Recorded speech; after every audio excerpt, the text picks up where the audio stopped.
अब रुद्राक्ष महत्तम यहां लिखा है कि एक बार भगवान शंकर दिव्य वर्ष सहस्राणि महेशानी पुनः पुरः तपः प्रकृवन्तु मनः संशय। दिव्य वर्ष तक भगवान शिव एक बार समाधि में बैठे तो उनकी आंखों से दो आंसू गिरे। दाहिनी आंख से जो आंसू गिरा उससे बना रुद्राक्ष। रुद्र माने शिव, आक्ष कहते हैं आंख को। जो भगवान शिव की आंखों से प्रकट हुआ उसका नाम है रुद्राक्ष। और बाईं आंख से जो आंसू गिरा उससे बनी बैतरणी नदी। क्या बनी? बैतरणी नदी, जिसको जीव 13वें दिन पार करता है। 13वीं के दिन, 13वें दिन जीवात्मा कहां जाती है? बैतरणी नदी के किनारे। और इसलिए घर में इतना पूजा पाठ भोजन कराया जाता है कि वो सत्कर्मों का फल उस जीवात्मा को मिल जाए और बैतरणी नदी पार कर जाए। बैतरणी नदी काय की बहती है? रक्त, मांस, मज्जा, हड्डी बह रही है वो में। अब भयंकर विषैले विषैले बड़े से बड़े जानवर भयावक उसमें काट रहे हैं, दांतों से, कटीले दांतों से नोच रहे हैं और इस जीवात्मा को बड़ी कष्ट होता है।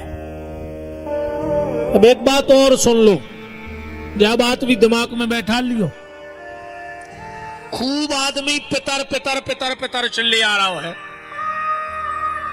अबे तुम्हारे एक जने हाथ उठा के बता दे कि पितर कितने प्रकार के होते। ये तो दाएं है कई पितर, पितरों में मिलाने पितरों में। कौन पितरों में मिला रहे? कया है पितर? अच्छा एक चिट्ठी लिखो तुम, पूरी लिख दे भीतर, लिफाफा पे पता डारिए ने कहां गए है वहां। ऊपर जब सही पता नहीं लिखा तो चिट्ठी किसके जाएगी? और चिट्ठी में भीतर कच्छों ने हुए, ऊपर सही पता भर लिखो हो तो ठिकाने पे पहुंचे कि नहीं पहुंचे। अब तुम पितर पितर लगे हो, तुम्हें पता है नहीं या पितर को कहां थे, को कौन पितर बना थे। अब तो कई पितर हैं पितर। आज के बाद ध्यान रखना। अच्छा जब पंडित जी ने कथा कराई, कई 2 आहुति पितरों की छोड़ दे, 2 गुरु मंत्र की। अब कहां छोड़ दो तुमने? वो साकल डार दो अकेलो। पितर होते हैं 3 प्रकार के, ध्यान से सुनना। कितने? 3 प्रकार के। वसु पितर, रुद्र पितर और आदित्य पितर। हमारे माता पिता जब शरीर त्यागते हैं तो ये बनते हैं वसु पितर। हमारे दादा दादी शरीर त्याग के जाते हैं, वो बनते हैं रुद्र पितर। और हमारे जो परदादा दादी होते हैं वो बनते हैं आदित्य पितर। अगर आपके माता पिता जीवित हैं और आप हवन कर रहे हो तो आपको वसु पितर की आहुति छोड़ने की आवश्यकता नहीं है, क्योंकि वो तो जिंदा है। अब तुमने जियत में ही उनको मारा रो आहुति डार के। अगर तुम्हारे दादा दादी जिंदा हैं तो तुम्हें रुद्र पितर की आहुति नहीं छोड़नी है, फिर तुम्हें सिर्फ एक आहुति छोड़नी है, ओम आदित्य पितरेभ्यो स्वाहा। फिर देखो तुम्हारे पितर तुमसे कैसे खुश नहीं होते, अपने आप प्रसन्न हो जाएंगे।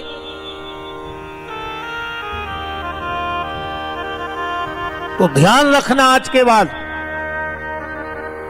हमने पहले ही दिन आपसे कहा था कि आपको वो बात बता के जाऊंगा जो आप पहली बार सुनेंगे। तो जब भी हवन करने बैठो तो अगर माता पिता है तो वसु पितर की आहुति नहीं छोड़ना, नहीं है तो वसु पितरेभ्यो स्वाहा। फिर दादा दादी को आहुति दो, रुद्र पितरेभ्यो स्वाहा। फिर पर दादा दादी को आदित्य पुत्रेभ्यो स्वाहा। अब बात बहुत बढ़ जाएगी। किसी भी देवता का हवन करा लो, शंकर जी का, राम जी का, दुर्गा जी का, गणेश जी का, मंत्र कोई नहीं बोलेगा, पर आखिरी में पंडित जी कहेंगे स्वाहा स्वाहा। हर मंत्र के पीछे स्वाहा क्यों बोला जाता है? बोलते कि नहीं बोलते? मंत्र किसी का हो, पर आखिरी में क्या कहेंगे? स्वाहा। अच्छा, पितरों के हवन में स्वाहा नहीं बोला जाता। जब पितरों की पिंडा की पूजा होते तो स्वाहा नहीं बोली जाए, वो तो कही जाते स्वधा स्वधा स्वधा। और जब हम लोग या ऋषि महात्मा का तर्पण करते हैं तो ना वहां स्वाहा बोला जाता है ना स्वधा, वहां कहेंगे प्रियंता नमः। ऐसा क्यों? अब देखेंगे अगर आगे टाइम मिला तो हर मंत्र के पीछे स्वाहा और पितरों के पिंडों में स्वधा क्यों बोला जाता है, इस पे भी आपको बता के जाएंगे। आज तो अपन रुद्राक्ष में प्रवेश कर रहे हैं। तो रुद्राक्ष कहां से बना? रुद्र माने शिव, और संस्कृत में आक्ष कहते हैं आंख को। भगवान शंकर की आंख से जो प्रकट हुआ उसको रुद्राक्ष कहा गया। दाहिनी आंख से बना रुद्राक्ष और बाईं आंख से बनी बैतरणी नदी। तो आपने कथा तो सुनी होगी टीवी पे आजकल।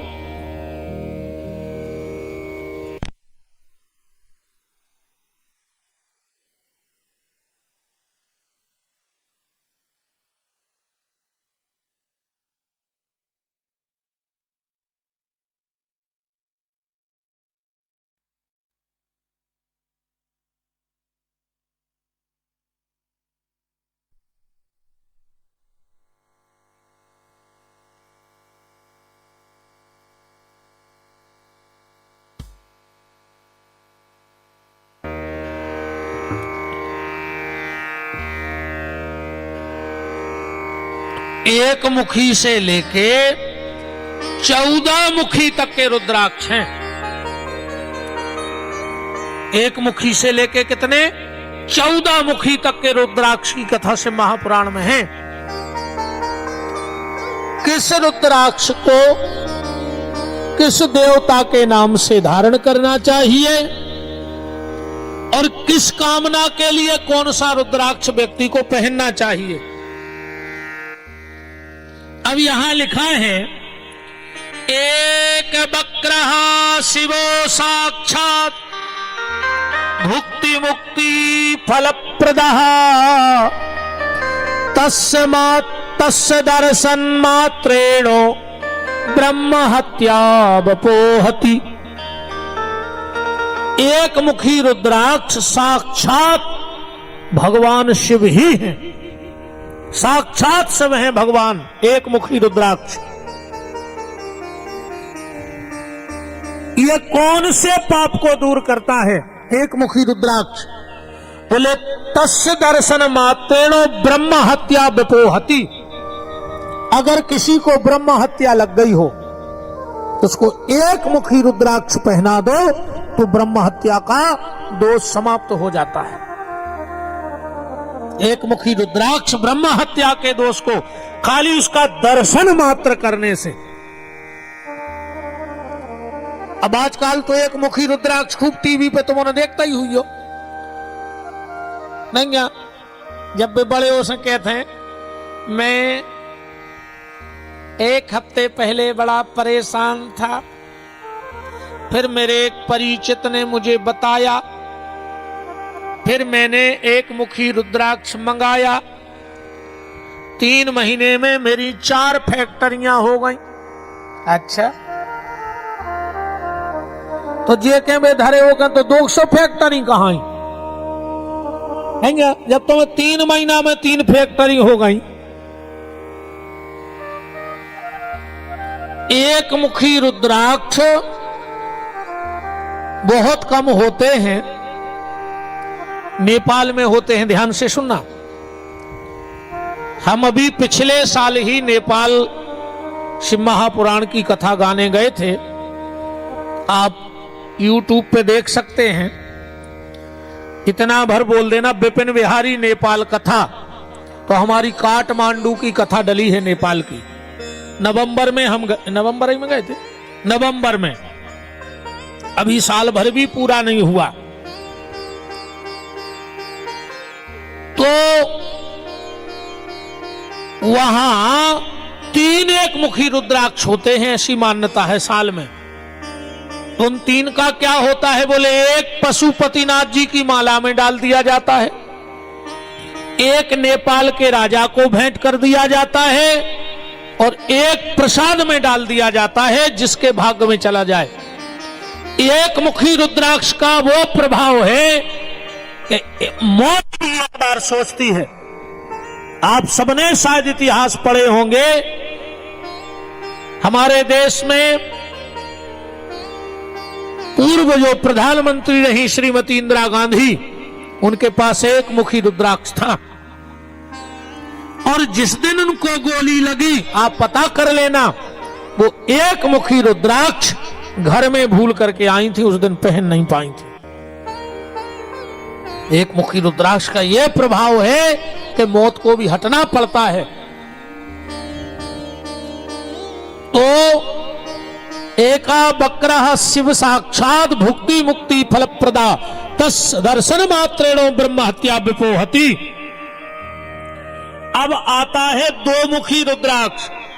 द्विबक्रो देव देवेशो सर्व काम फल प्रदा विशेषतः शरु रुद्राक्षो गोबंध। अगर किसी से गौ हत्या हो गई हो, गौ अपराध हो गया हो, गौ हत्या हो गई हो और गौ अपराध हो गया हो, ये 4 महापाप हैं भैया, ध्यान से सुन लियो। 4 महापाप कौन कौन से हैं? सबसे पहला सोने की चोरी करना। ये पाप में नहीं गिना जाता, महापाप में। कबो सोने की चोरी न करियो। 7 पीढ़ी भोगत है, एक तो ठीक 7 को भोगने पर। दूसरा है गौ वध, भगवान कभी अपराध ना कराए किसी से। तीसरा है ब्राह्मण होकर के मदिरा पीना। ब्राह्मण होकर के मदिरा पीना, मदिरा तो को ने पियो चाहिए, अच्छी चीज नहीं है, पर जो ब्राह्मण होकर मदिरा का पान करता है उसको तो भयंकर दोष है। तो 3 पाप जे, और चौथो पाप है इन 3 को संग देवो। गौ हत्यारे को संग देवो, सोने चोरी करवे वाले को संग देवो, और दारू पीवे वाले को संग देवो। अगर इन 3 को संग दे रहे हो तो तुम भी उतना ही पात की कहा है जितना वो है। इतने ही पात की तुम भी हो जितना उसको भोगना पड़ेगा, उतना ही तुम्हें भोगना पड़ेगा।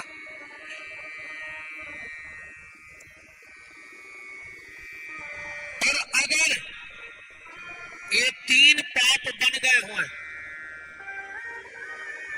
तो प्रायश्चित तो देखो ऐसा लिखो है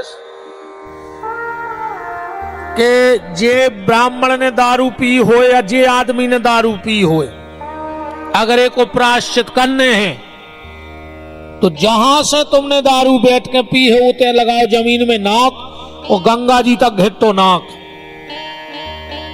ठीक, उते जाके खोद गो एक भटिया, ओ पे चढ़त जो बड़ो गंजा, ओ में डाल गो तेल, और जब वो तेल खोल जाए सो में 10 मिनट बैठ लियो। जब है कहूं जो पाप दूर हो जाए। ठीक, और हमने परसों कही थी कि ऐसे भजन से कच्छू नहीं होए कि हरे राम हरे और घर में मुर्गा दारू धरे, वो करो ऐसे भजन से। भगवान के प्राण खाए ले रहे, कई खाली 9 दुर्गा में नहीं लेते। और नमे को हवन करो, पगुआ पेड़ लगाए। दुर्गा जी नहीं जान रही, भगवान नहीं जान रहे। 9 दिन गणेश जी धरे हवन भाव। अब कई विसर्जन खो जाने, कई तो नकलारी नो हो आए। अच्छी पी लाई दारू, एक्सीडेंट में मर गए। कई गणेश जी ने हमारा मोड़ा ले लाओ। जा नहीं देखी कि मोड़ा ने दारू लाई थी सो मर गाओ। गणेश जी आए थे तुम्हारे मोड़ा की घुटकी मसक में है। दारू पी के शराबे जा रहे, दारू पी के लड़ रहे, भिड़ रहे। और गणेश जी दुर्गा जी क्या करन लगे तुम्हारे मोड़ा के संगे? बताओ। भगवान सब जानत हैं। अगर ये गलती से 3 अपराध बन गए हो तो एक प्रायश्चित मगर है। भगवान अगर ऐसा जोग जोर देवे तो जरूर ऐसो काम कर लियो तो ये प्रायश्चित से मुक्ति मिल जाए ना नहीं मिलने। 2 मुखी गौ माता अगर मिल जाए तो की परिक्रमा कर लियो तो ये 3 ही पाप नष्ट हो जात, फिर को प्रायश्चित नहीं भोगने पड़े। 2 मुखी गौ माता जाना थे? 2 मुखी गौ माता कहां है? पथरिया में तो है, तुम्हारा नहीं है पता? पथरिया में है 2 मुंह की गैया। ये तुम्हारे जब से रह रहे, हमें 5 दिन हमें पता पड़ गए थे। आके है को पता? उठाओ हाथ। चलो तो नौरा बता दिए जे की हो इसमें बेचारे परिक्रमा लगाया। ठीक, इन्होंने से पूछ लियो 2 जनों से।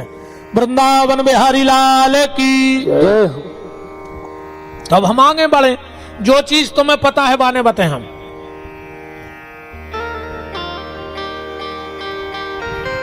तो 2 मुखी रुद्राक्ष धारण करना चाहिए जिनसे गौ अपराध बन गया हो। फिर लिखा है त्रयी बक्रो ही रुद्राक्षो साक्षात साधनस सदा तत्प्रभाव यर्विद्या सर्वः प्रतिष्ठितः। 3 मुखी रुद्राक्ष बच्चों को पहनाना चाहिए। आप 3 काम अपने बच्चों से करवाने लगो। और जितने बच्चे यहां बैठे हो तुम 3 काम करने लगो। फिर देखो तुम जो पढ़ोगे विद्या किताब में नहीं तुम्हारे दिमाग में रहेगी। पर पढ़ गयो अकेले उपाय से कछु नहीं हो। पढ़ने तो पढ़ है ही न हम कछु किया जाए तो अब तो हम बोई बोई कर रहे किताबें उठाता ही नहीं। नहीं पढ़ना, पर पढ़ाई के बाद जो तुम्हें याद नहीं होता वो गारंटी है। पहला, अपने बच्चों को 3 मुखी रुद्राक्ष पहनाना चालू कर दो। दूसरा, अपने बच्चे से कहो कि भगवान शंकर की पिंडी पर रोज ओम बनाया करे। और जे की याददाश्त कमजोर हो, चाहे पुरुष हो चाहे माताएं हो, जो नित्य भगवान शिव की पिंडी पर ओम बनाते हैं उनकी याददाश्त बड़ी तेज होती है। और तीसरा काम, कभी माताओं ध्यान से सुन लेना, कभी गुरुवार का हो दिन और पुख पड़ जाए नक्षत्र और सुबह अगर मां उठ करके अनार की लकड़ी से अपने बच्चे की जीभ पर ओम ह्रीम लिख देवे तो उस व्यक्ति की मेमोरी बड़ी तेज होती है। साक्षात सरस्वती का मूल मंत्र है। गुरुवार का दिन हो, पुख पड़ जाए नक्षत्र और घर की देहरी पे मां का मुंह हो पूर्व की तरफ और बच्चे का मुंह हो उत्तर की तरफ, और अगर मां अपने बच्चे के मुंह पे अनार की लकड़ियां शहद में डुबो के, जरूरी नहीं दिखाए तुम तो शहद की लकड़ियां डुबाइयो, ओम ह्रीम, ह्रीम कैसो लिखो जे हा, ओई में आदो मां, बड़ी की मात्रा और ऊपर छोटी सी बिंदी, जो बन जाएगा ह्रीम। तो 3 मुखी रुद्राक्ष विद्यार्थी के लिए साक्षात सरस्वती की कृपा उस पे होती है जो 3 मुखी रुद्राक्ष धारण करता है। विद्या उसको बहुत आती है, बच्चों को जरूर पहनाना। फिर आती है चतुर्मुखी रुद्राक्ष। चतुर्वाक्यम स्वयं ब्रह्मा नर हत्या विपोहति, जिससे मर्डर हो गया हो, हत्या कर दी हो किसी की, तो 4 मुखी रुद्राक्ष धारण करने से वो हत्या का दोष समाप्त हो जाता है। अब 5 मुखी रुद्राक्ष की कथा आती है। पंचवक्रम स्वयं रुद्रा कालाग्नि नामता प्रभु, शैव मुक्ति प्रदश्चैव सर्व काम फल प्रदः। अगर किसी काम में अड़चन आ रही हो, काम बनते बनते रुकते हो, तो उस व्यक्ति के लिए पंचमुखी रुद्राक्ष पहनना चाहिए, पंचमुखी रुद्राक्ष धारण करना चाहिए। फिर आता है षड्वक्राकार के आस्तो धारणे दक्षिणे भुजय ब्रह्म हत्यादिक पापई मुंचते नात्र संशयः। 6 मुखी रुद्राक्ष गले में न पहनो चाहिए, हाथ में पैरों चाहिए, तो भुजा में, गले में गड़बड़ प्रभाव देने लगेगा। एक किस काम में आता है? बोले ब्रह्म हत्यादिक पापैर मुंचते, निंदा चुगली करी होए, किसी का धन छल से हरण कर लिया हो, तो 6 मुखी रुद्राक्ष धारण करने से उस पाप का दोष समाप्त हो जाता है। फिर आता है सप्तवक्रो महेशा नामतः धारणा तस्य देवेशो दरिद्र। बहुत धन कमाने के बाद भी तुम्हारे घर में धन का संचय ना हो रहा हो, धन व्यर्थ में जा रहा हो, दवाई में, दारू में, लड़ाई में, झगड़े में, मारपीट में, तो 7 मुखी रुद्राक्ष को घर में लाके पूजा करने से हमारे घर का धन व्यर्थ जाना बंद हो जाता है। अब आता है 8 मुखी रुद्राक्ष। चाष्ट वक्रो सुमर्तश्च भैरवा धारणा तस्य पूर्व मृत्यु। अगर किसी ने तुम्हें अकाल मृत्यु बता दी हो, कोई भय बता दिया हो कि जल से भय है, वाहन से भय है, तो उस व्यक्ति के लिए 8 मुखी रुद्राक्ष धारण कर लेना चाहिए, तो जीवन में आने वाली अल्प टल जाती है। अब आता है 9 मुखी रुद्राक्ष। भैरवो नव वक्राश्चो कपलाश्च मुनि स्मृतः तिष्ठन्ति नवरूप माहेश्वरी। जिस बेटी या बेटे के विवाह में विलंब हो रहा हो, माता पिता को बड़ी चिंता हो, तो उनको 9 मुखी रुद्राक्ष धारण करा देना चाहिए। जो शादी के पहले लड़का 9 मुखी रुद्राक्ष धारण करता है, उसे बड़ी शिक्षित, सद्गुण और कुलवती पत्नी की प्राप्ति होती है, और बेटियों को बड़ा सुयोग्य और सुंदर वर प्राप्त होता है। अगर शादी में दिक्कत आ रही है, परेशान है माँ बाप, तो 9 मुखी रुद्राक्ष धारण करवा दो। 10 वक्रो महेशानि स्वयं देवो जनार्दनः धारणा तस्य देवेशो सर्व कामान वाप्नुयात्।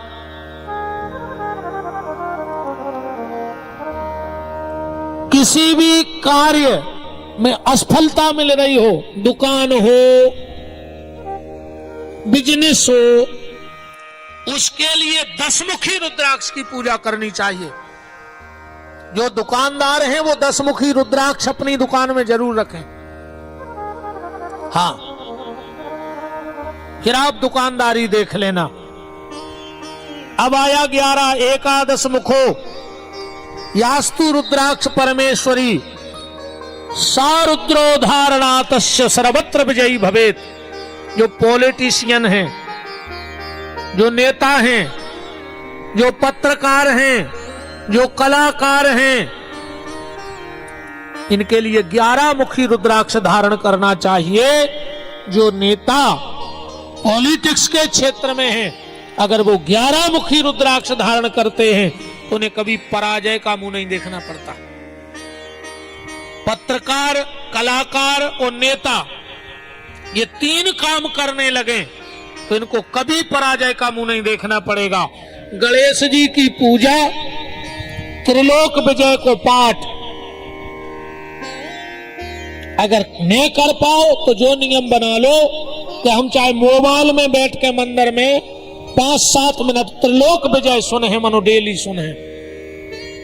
आप मोबाइल पे डालना त्रिलोक विजय, एक स्त्रोत आता है।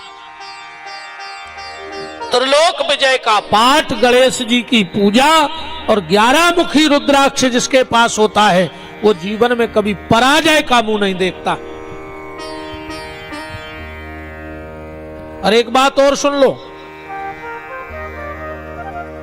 चुनाव में जीत किसकी होती है? जीत किसकी होती है बताओ? जिसके पास संख्या बहुत होती है वो चुनाव जीत जाता है। इस बात को मानते हो पथरिया वाले के नहीं? सिर हिला के बताओ, मानते हो कि नहीं मानते? जिसके पास चुनाव में संख्या अधिक होगी वो जीत जाएगा, गारंटी है। सिर हिला वो बंद कर दो। जिसके पास चुनाव में संख्या अधिक होगी क्या वो जीत जाएगा? ये कोई गारंटी ले रहा है कि उसके पास संख्या बहुत है वो जीतेगा? ध्यान से सुनना बात। दुर्योधन और युधिष्ठिर के बीच में चुनाव हुआ। धर्म की पार्टी से युधिष्ठिर को टिकट मिला और अधर्म की पार्टी से दुर्योधन को टिकट मिला। अब अगर चुनाव संख्या से जीता जाता तो दुर्योधन के पास थी 18 अक्षौणी और युधिष्ठिर के पास थी 13 अक्षौणी, पर जीत को गौ 13 अक्षौणी बारो जीत गो, 18 अक्षौणी बारो हार गो। मन तुमरों की यह गलत फेल हो गई कि संख्या बारे की जीत होते तो दुर्योधन को जीतने तो, पर जीता कौन? युधिष्ठिर। क्यों? जीत उसकी नहीं होती जिसके पास संख्या अधिक होती है, जीत उसकी होती है जिसके बगल में शंख वाला खड़ा हो जाता है, जिसके बगल में बांके बिहारी खड़ा हो जाता है, जीत उसी की होती है। इसलिए त्रिलोक विजय का पाठ सुनो। ये विषय भागवत का है, वो तो बात आ गई मुंह में तो बोल दिया। द्वादशस् तु रुद्राक्षम धारेत केश देश के आदित्या। पुलिस वालों के लिए और मिलिट्री के जवान के लिए जो देश की सीमा पे लड़ रहा है, मिलिट्री के जवान, अभी 15 अगस्त निकला, अभी तो अगस्त चला ही रहा है। इस व्यासपीठ से उन देश के वीरों को नमन करता हूं, प्रणाम करता हूं, क्योंकि दुनिया की जितनी नौकरी है वो वेतन के लिए है कि नहीं? तनख्वाह के लाने हैं। दुनिया की जितनी नौकरी है वो वेतन के लिए है, पर भारत के सैनिक की नौकरी वतन के लिए है। वो वेतन के लिए नहीं लड़ता है, वो वतन के लिए लड़ता है। जब हम यहां अगर 10 डिग्री भी हो जाए, 10 डिग्री तापमान गिर जाए तो कमरे में हीटर, 3-3 पल्ली, उस पे कंबल, और वो 0 डिग्री में भी हिमालय में बर्फ में पड़े रहते हैं। देश की बॉर्डर पे, देश की सीमा पे बर्फ में पड़े रहते हैं। किसके लिए? 10-20 हजार रुपया के लाने? बोलो। शायद आप तो रहे हो सेना में, है ना? अरे वाह, आपको हमारा सलूट व्यासपीठ से। और तुम्हारे पिताजी को भी, तुम्हारी माता को, तुम्हारी पत्नी को, तुम्हारे भाइयों को, तुम्हारी बहनों को सबको प्रणाम है। इसलिए प्रणाम है, बाप अपने बेटे को सरहद पे भेजता है, पर वो बाप पूरी रात सो नहीं पाता है। अगर आधी रात में कभी बेटे का फोन बजता है तो बाप का दिल धड़क जाता है, कहीं ऐसा ना हो कि कोई और गलत सूचना मिल जाए। मां तीज त्योहार पर रोटी तो खाती है, पर इतने गिलास पानी नहीं पीती जितने घूंट आंसू पी जाती है, क्योंकि उसको ये लगता है कि मेरे बेटे को कुछ मिला है कि नहीं मिला है। हमारे बहुत परिचित और 2-4 हमारे शिष्य फौज में रहे हैं, कुछ तो अभी भी बॉर्डर पे हमारे शिष्य। तो जब उनसे बात होती है, अभी मैंने सागर में एक पटेल साहब की कथा कही थी, वो बॉर्डर पे ही है, मुश्किल से छुट्टी लेके आए, बोले गुरुजी हमने आपकी कथा यूट्यूब पे सुनी वहां। तो हमने कहा गुरुजी तो हमारे सागर के हैं, कुछ भी हो जाए हम 7 दिन की कथा सुनेंगे। तो तिली में कौन, नारायण में नाम विस्मृत हो गया, नारायण पटेल है? प्रेम नारायण, हाँ, उनके यहां आप गए थे? हाँ जी, अच्छा, अरे वाह। तो मां तीज त्योहार के दिन रोज उतने घूंट पानी नहीं पीती जितने आंसू पीती है। बहन रक्षाबंधन के दिन भाई की फोटो देखती है, हाथ में राखी लेके, आंखों में आंसू भर के, पर अपना दर्द छुपाती है। क्यों? बोले मेरी राखी भली यहां रखी रहे, पर मेरा भाई लाखों बहनों की राखी की कलाई की सुरक्षा के लिए सीमा पर खड़ा है, तो वो बहन भी बंधन के लायक है। वो पत्नी करवा चौथ के दिन सब अपने अपने पति की छत पे पूजा करती है, और एक फौजी की पत्नी छत पर खड़ी होकर सिर्फ इसलिए खुश हो जाती है कि आज हजारों बहनों के स्वागत की रक्षा के लिए मेरा सुहाग सरहद पे लड़ रहा है, इसलिए वो अपने दुख को पी जाती है। तो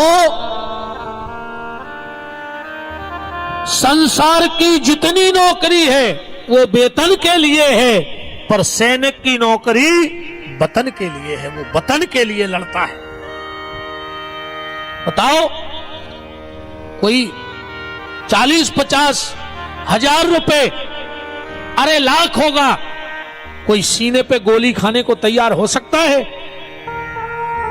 पर भारत का सैनिक सीने पर गोली खाने को तैयार होता है।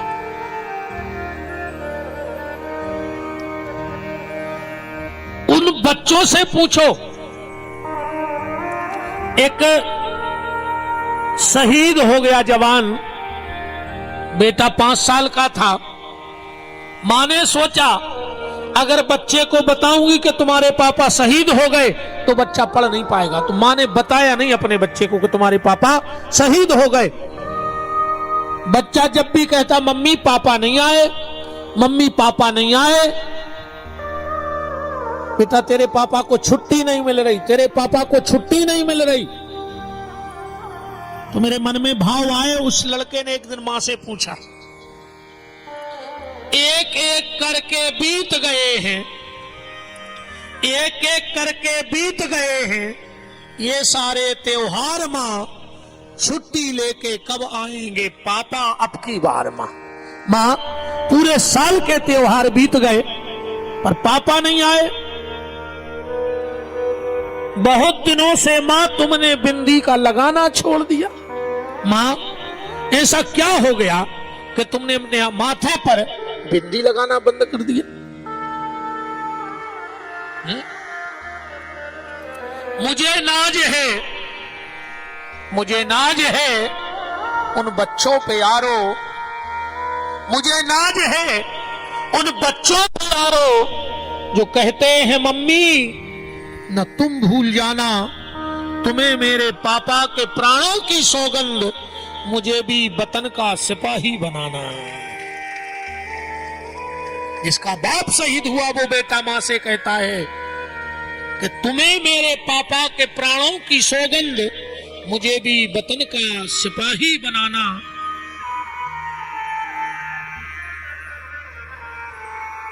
बात चल रही थी 11वें रुद्राक्ष की। 12वें पुलिस को, सैनिक को 12 मुखी रुद्राक्ष धारण करना चाहिए, उनको हर हाल में विजय मिलती है। और सैनिक की विजय खाली उसकी विजय नहीं होती, सैनिक का दुख तो उसका दुख होता है, वो हम नहीं बांटते। सैनिक का दुख तो उसे अकेले भोगना पड़ता है। 2-2, 3-3 दिन भोजन नहीं मिलता बॉर्डर पे, है ना। हमारे एक और हैं यूपी में, विवेक यादव करके,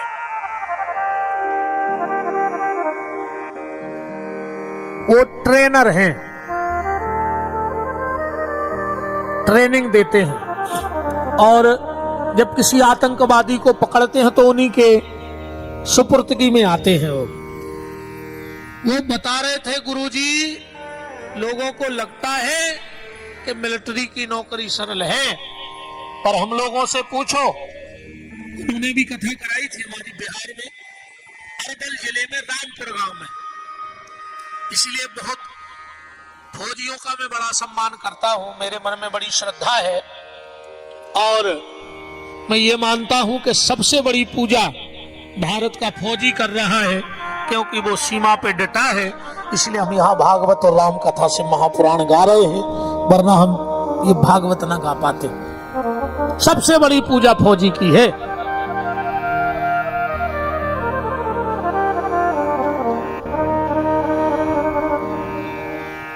तो 12वां रुद्राक्ष को धारण करना चाहिए। त्रयोदश मुखो विश्वे देवास्त्वान्नड़ा सर्व कामान, प्रत्येक प्राण प्रोति सौभाग्य मंगलम लभेत। सौभाग्य वाली नारी को 13 मुखी रुद्राक्ष की पूजा करनी चाहिए, अपने मंदिर में रख के। जो भी सौभाग्यशालिनी नारी 13 मुखी रुद्राक्ष की पूजा करती है, उसकी मांग की रक्षा भगवती पार्वती किया करती हैं। माता पार्वती उसके मांग की रक्षा करती हैं। 14 मुखी रुद्राक्ष सबका फल देने वाला है। चतुर्दश मुखो यो ही रुद्राक्ष परम शिवः धारेन मूर्धनि भक्त्या सर्व पाप प्रणश्यति।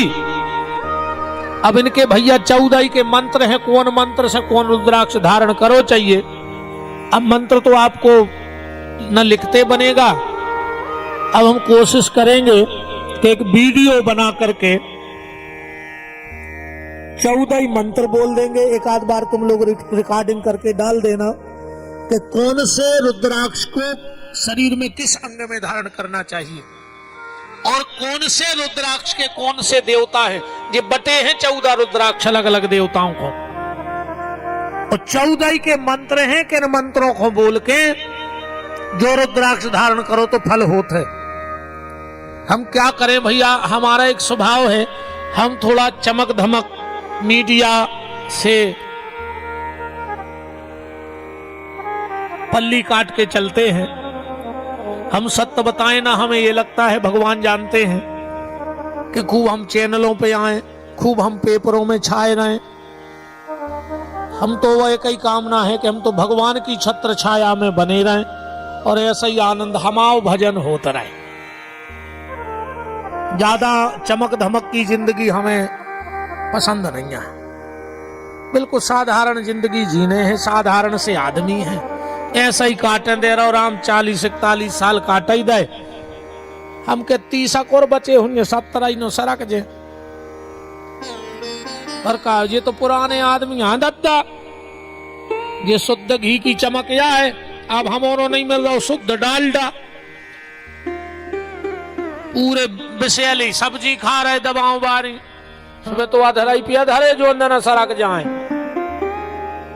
पर जितनी भी जिंदगी है राम भगवान के भजन में निकाल दे प्रभु, यही कामना है, इसके अलावा ठाकुर जी से और कोई कामना शेष नहीं बची है कि जितनी जिंदगी है बस तेरी कथा गाते गाते निकल जाए। ज्यादा भजन तो बनता नहीं, तो हम सोचते 3 घंटा को जो ही भजन हो जाए वो ही बहुत बड़ी बात है। तो ये 14 मुखी रुद्राक्ष की कथा आती है। अब हम विंदेश्वरी संहिता को विराम देते हैं और अब दूसरी संहिता जिसका नाम है रुद्र संहिता उसमें प्रवेश करेंगे। 2 बार भोलेनाथ को याद करते हुए कि लूटेंगे हर बार हंसते हंसते,